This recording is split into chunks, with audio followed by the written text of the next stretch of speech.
अकबर अक्सर बीरबल से प्रश्न पूछा करते थे। ये प्रश्न कभी कभी ईश्वर और उसके अस्तित्व से जुड़े रहते थे।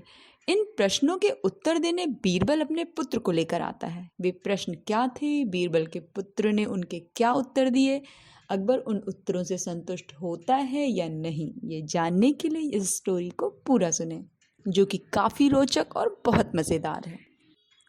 अकबर के बीरबल से ये 3 प्रश्न थे कि ईश्वर कहाँ रहता है, ईश्वर कैसे मिलता है और ईश्वर क्या करता है। प्रश्न को सुनकर बीरबल ने कहा, जहाँ पनाह मैं इस प्रश्न पर उत्तर सोच विचार कर कल दूंगा।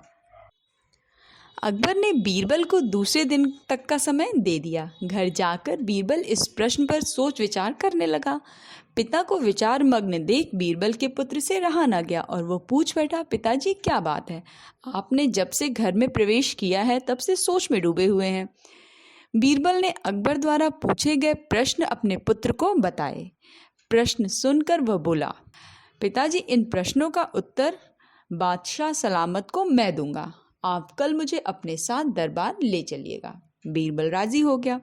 अगले दिन वो अपने पुत्र को साथ लेकर दरबार पहुंचा। बीरबल को पुत्र के साथ आया देखकर अकबर के साथ सारे दरबारी हैरान हो गए।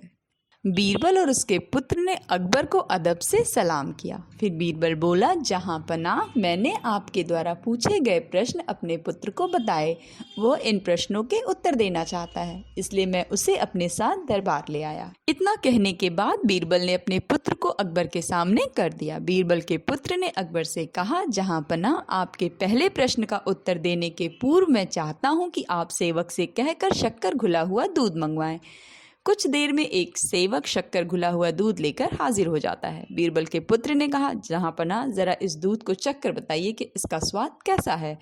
अकबर ने दूध चखा और बोले, इसका स्वाद तो मीठा है, क्या आपको इसमें शक्कर दिखाई पड़ रही है। बीरबल के पुत्र ने पुनः प्रश्न किया, नहीं तो वो कैसे दिखाई पड़ेगी। जी हुजूर, ठीक इसी तरह से ईश्वर भी संसार की हर वस्तुओं में रचा बसा हुआ है, यदि उनकी खोज करें तो वह हर वस्तुओं में मिलेगा। इसके बाद बीरबल के पुत्र ने दही मंगवाकर अकबर से पूछा, जहाँ पनाह क्या इस दही में मक्खन दिखाई दे रहा है। मक्खन तो दही मतने के बाद ही दिखाई पड़ेगा ना भाई, अकबर बोले। जी जहाँ पनाह, आपने बिल्कुल ठीक कहा। ठीक इसी तरह ईश्वर की प्राप्ति गहन मंथन के उपरांत ही हो सकती है। ये आपके दूसरे प्रश्न का उत्तर है। दोनों उत्तरों से संतुष्ट होने के उपरांत अकबर ने तीसरे प्रश्न का उत्तर पूछा। इस पर बीरबल के पुत्र ने कहा, जहाँ पनाह इस प्रश्न का उत्तर मैं तभी दे पाऊंगा जब आप मुझे अपना गुरु मान लेंगे। ऐसी बात है तो मैं तुम्हें अपना गुरु मान लेता हूँ, अकबर बोले। अब जब आपने मुझे अपना गुरु मान ही लिया है तो आप मेरे शिष्य हुए, लेकिन गुरु तो शिष्य से ऊंचे स्थान पर विराजमान होता है। यह सुनकर अकबर सिंहासन से उठ खड़े हुए और बीरबल के पुत्र को सिंहासन पर बिठा दिया। वे स्वयं नीचे आकर बैठ गए। अकबर के सिंहासन पर बैठकर बीरबल का पुत्र बोला, जहाँ पनाह ईश्वर की यही लीला है, वह एक क्षण में राजा को रंक और रंक को राजा बना देता है। अब तो आपको तीसरे प्रश्न का उत्तर भी मिल गया होगा कि ईश्वर क्या करता है।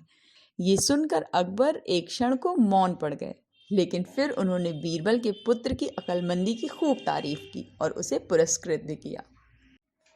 कहानी आपको अच्छी लगी हो तो प्लीज़ इसे लाइक करें, शेयर करें। चैनल पे नए हो तो सब्सक्राइब करें। मेरे चैनल से जुड़ने के लिए बेल आइकन को प्रेस करना बिल्कुल भी ना भूलें। मिलते हैं फिर एक मज़ेदार कहानी के साथ, फिर एक लाइफ चेंजिंग कंटेंट के साथ मेरी नेक्स्ट वीडियो में। Till then bye bye, take care and thanks for watching.